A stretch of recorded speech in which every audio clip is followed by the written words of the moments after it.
Ecuador pasó de ser uno de los países más seguros de la región a vivir una de las peores crisis de violencia en su historia reciente. Homicidios, extorsiones, masacres carcelarias y presencia de carteles internacionales dibujan hoy un panorama de conflictividad que amenaza la seguridad y la gobernabilidad del país.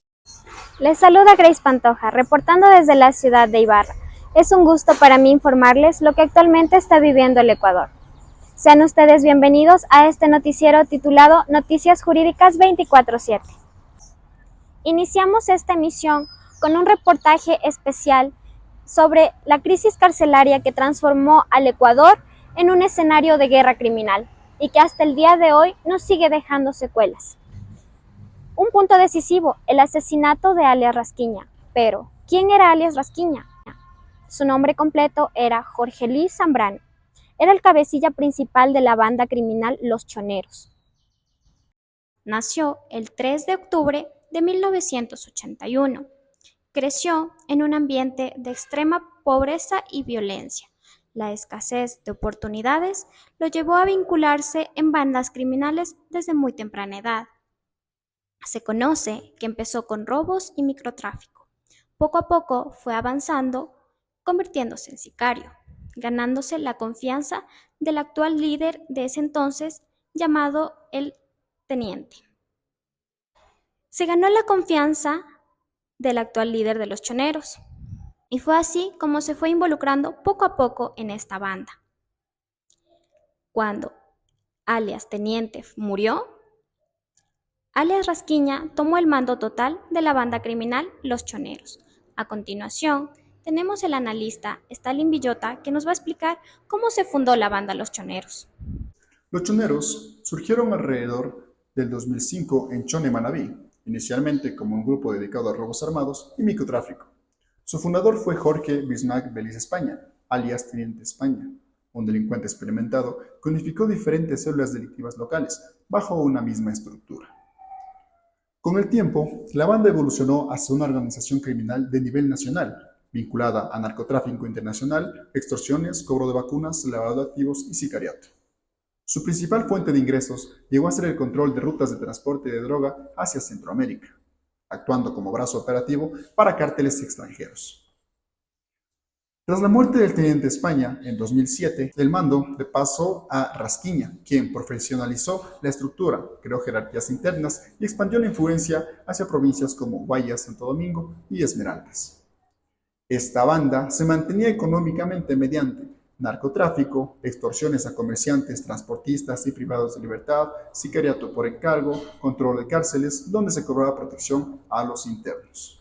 Es así que, después del asesinato de Rasquiña, la organización se fragmentó, surgiendo facciones como los Chone Killers, los Lobos, los Tiguerones y otros grupos que se disputaron territorios anteriormente dominados por los Choneros. Con esta información paso a mi compañera Grace Pantoja. Su mando mantenía un cierto orden entre las bandas aliadas, dentro y fuera de las cárceles. Pero, ¿qué pasó en 2020? En 2020 fue cruelmente asesinado en un centro comercial de Manta. Su asesinato detonó una guerra entre bandas aliadas. ¿Por qué? Por el control de las cárceles y por el territorio estratégico para el narcotráfico. Antes de 2020, los choneros se encontraban en la etapa de consolidación y fortalecimiento dentro del crimen organizado ecuatoriano. Y fue así como durante más de 20 años, la banda criminal Los Choneros dominó rutas de droga, extorsión y sicariato. Nuestras instituciones políticas se fueron debilitando y fue así como pasaron a manos de las bandas criminales el control de nuestras cárceles. Este vacío de poder cambió el mapa criminal de nuestro país. Con Rasquiña, ya no en el mando, surgieron las famosas guerras entre las bandas. Los Lobos, los Tiguerones y Lagartos, entre otras facciones, se peleaban por el control de las cárceles y las rutas de la droga. De 2021 a 2023 hubo masacres carcelarias a escala delictiva. Los enfrentamientos se trasladaron hasta los centros penitenciarios, convirtiendo estos centros en cuarteles de crimen. Para ser exactos y en cifras exactas, de 2019 a 2023 se registraron 48 homicidios por cada 100.000 personas y solo en 2023 se registraron 7.595 muertes violentas, robos, extorsiones, sicariatos. Narcotráfico es lo que nos cobijó el día a día a miles de familias. Pero ¿por qué llegamos a esto? Para entender la crisis actual debemos retroceder en 2007, durante el gobierno de Rafael Correa. Ecuador implementó una política inédita en la región, la legislación y el reconocimiento estatal de varias pandillas urbanas. Los Latin Kings, Ñetas, entre otros, pasaron a ser llamados agrupaciones juveniles urbanas. El objetivo, sacarlas de la clandestinidad, integrarlas socialmente y reducir con esto la violencia en las calles. El plan, respaldado por organismos internacionales como el Banco Interamericano de Desarrollo, buscaba transformar estos grupos en actores comunitarios y por un tiempo pareció funcionar, pero entre 2011 a 2017 Ecuador redujo la tasa de homicidios a uno de los niveles más bajos de Sudamérica. Pero la estrategia tenía un talón de Aquiles, dependía del apoyo estatal constante. Cuando los programas sociales se debilitaron, algunas de estas agrupaciones se fragmentaron y nuevos grupos más violentos, con más vínculos internacionales, comenzaron a tomar forma y control. Por otro lado, esta política de inclusión no abarcó todos los grupos que operaban en el país, mientras los Latin Kings, Ñetas y otras pandillas juveniles firmaban acuerdos con el Estado para dejar atrás la violencia y reinsertarse socialmente, otras estructuras criminales crecían por fuera de estos programas.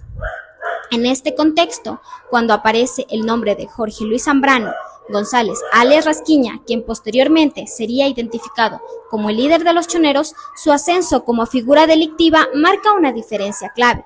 Este tipo de organizaciones no participaron en los programas de inclusión y su fortalecimiento mostraba que el problema de seguridad iba más allá que de las pandillas barriales. Lo que vemos ahora como una crisis carcelaria no empezó por un problema de infraestructura ni por sobrepoblación. Oficialmente las prisiones pertenecen al Estado, pero en la práctica muchas veces fueron tomadas por bandas criminales que impulsaron su propio régimen interno. Tras el asesinato de Rasquiña, la vieja estructura del poder en el mundo delictivo colapsó. Para inicios de 2025, Ecuador registra alrededor de 1.300 asesinatos vinculados a disputas entre las bandas. Carteles mexicanos y albaneses operan dentro y fuera de los puertos y cárceles. Hoy el Ecuador enfrenta una guerra que empezó en las cárceles, pero ya se siente en cada barrio. La pregunta es, ¿podrá el país recuperar el control del territorio y de su futuro? Esto es Noticias Jurídicas 24/7.